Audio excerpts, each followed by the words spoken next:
കാലവർഷവുമായി ബന്ധപ്പെട്ട് കായംകുളം നിയോജക മണ്ഡലത്തിൽ നടപ്പാക്കുന്ന വിവിധ മുന്നൊരുക്ക പ്രവർത്തനങ്ങൾ വിലയിരുത്തുന്നതിനായി ഉന്നതതല അവലോകന യോഗം ചേർന്നു. മന്ത്രി എം ലിജുവിന്റെ അധ്യക്ഷതയിലാണ് യോഗം നടത്തിയത്.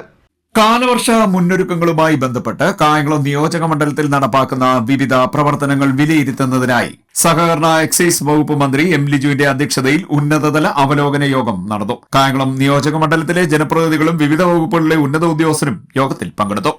വെള്ളക്കെട്ട് ഉണ്ടാവുന്നതിന് മുൻപ് തന്നെ അത് മുൻകൂട്ടി ഫോർസീൻ ചെയ്യുന്നിടത്താണ്. മഴയുണ്ടാവുന്നുള്ളൊരു പുതിയ സംഭവമൊന്നുമല്ലല്ലോ. ജൂൺ മാസത്തിൽ മഴയുണ്ടാകും.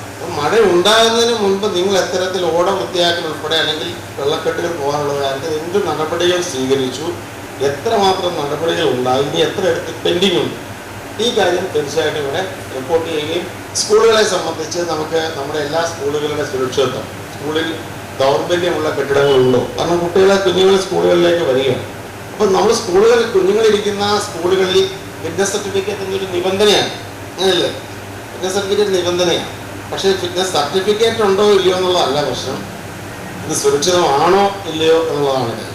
നമുക്ക് സ്കൂളിൻ്റെ ചുറ്റുമതിലുകളുടെ സുരക്ഷിതത്വം അതും 100% ഉറപ്പുവരുത്തേണ്ടതാണ്. കാരണം കുട്ടികൾ പഠിക്കുന്നതുമായി ബന്ധപ്പെട്ട കാര്യങ്ങളുണ്ടാകും.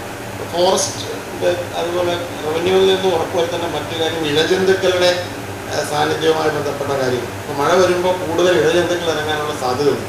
ഇപ്പോൾ സ്കൂൾ തുറക്കുമ്പോൾ കുട്ടികളെ സംബന്ധിച്ച് അവരുടെ സുരക്ഷിതത്വം ഉറപ്പുവരുത്തണമെന്നുണ്ടെങ്കിൽ സ്കൂളിന് ചുറ്റും ഒരു തരത്തിലുമുള്ള കാടുകൾ ഉണ്ടാകുന്നു, കുറ്റിക്കാടുകൾ ഉണ്ടാകുന്നു.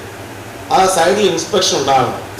മാളങ്ങളിൽ കയറി പാമ്പുകൾ ഇരിക്കുന്നുണ്ടോ, ഉണ്ടെങ്കിൽ അവ ക്യാപ്ചർ ചെയ്യാനുള്ള നടപടികൾ എത്രമാത്രം സ്വീകരിക്കപ്പെട്ടു, സ്കൂളിൻ്റെ സമീപത്ത് ഇഴജന്തുക്കളുടെ സാന്നിധ്യം ഒഴിവാക്കാൻ ആവശ്യമായ എന്തൊക്കെ സുരക്ഷിത നടപടികൾ നമുക്ക് സ്വീകരിക്കാൻ സാധിക്കും, ഇത് തീർച്ചയായിട്ടും ഇവിടെ അസസ് ചെയ്യേണ്ട ഒരു കാര്യമാണ്. ഇഴജന്തുക്കളെ സംബന്ധിച്ച് സ്കൂളിൻ്റെ ചുറ്റുമുള്ള ഇതോടൊപ്പം തന്നെ തെരുവ് നായ്ക്കൾ, കുട്ടികൾ പോകുമ്പോൾ വളരെ പ്രധാനപ്പെട്ട ഒരു കാര്യമാണ് തെരുവ് നായ്ക്കളെ സംബന്ധിക്കുന്ന കാര്യം. കുട്ടികളെ ഓടിച്ചിട്ട് കടിക്കുകയൊക്കെ ചെയ്യുന്ന ഒത്തിരി സംഭവങ്ങൾ ഉണ്ടായിട്ടുണ്ട്. ദേശീയപാതയിലെ വെള്ളക്കെട്ട് പരിഹരിക്കൽ, സ്കൂളുകൾ തുറക്കുന്നതുമായി ബന്ധപ്പെട്ട സുരക്ഷാ ക്രമീകരണങ്ങൾ ഏർപ്പെടുത്തൽ, ദുരന്ത നിവാരണ പ്രവർത്തനങ്ങൾ എന്നിവ യോഗം വിശദമായി ചർച്ച ചെയ്തു. യുദ്ധകാല അടിസ്ഥാനത്തിൽ തീർപ്പാക്കേണ്ട കാര്യങ്ങളിൽ മന്ത്രി കർശന നിർദ്ദേശം നൽകുകയും ചെയ്തു. ദേശീയപാത വികസനവുമായി ബന്ധപ്പെട്ട് കായംകുളം പരിധിയിലെ വിവിധ ഭാഗങ്ങളിൽ രൂപപ്പെടുന്ന രൂക്ഷമായ വെള്ളക്കെട്ട് ഒഴിവാക്കാൻ അടിയന്തര നടപടി സ്വീകരിക്കാൻ ദേശീയപാത അതോറിറ്റി ഉദ്യോഗസ്ഥർക്ക് മന്ത്രി നിർദ്ദേശം നൽകി.